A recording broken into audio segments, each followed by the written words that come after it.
thing I've done was to stand in front of an audience and say, I'm a survivor of sexual violence and human trafficking.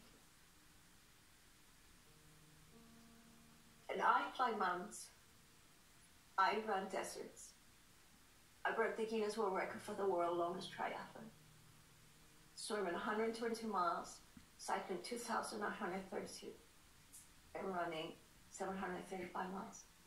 But I have never been more afraid of my life than that moment, the first time I said it out loud. And I hesitated so much. And I wanted to take it back as my words were leaving. I wanted to take it back so much because I was so terrified. But I got through.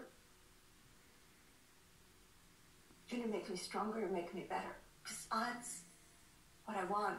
I wanted to break the silence. I do know now that it was through the silence that all of this was possible. Because violence only thrives in silence, when we don't talk about it, when we don't listen. And people always say the victims have no voice. We do have voice. You don't want to hear us. You silence us.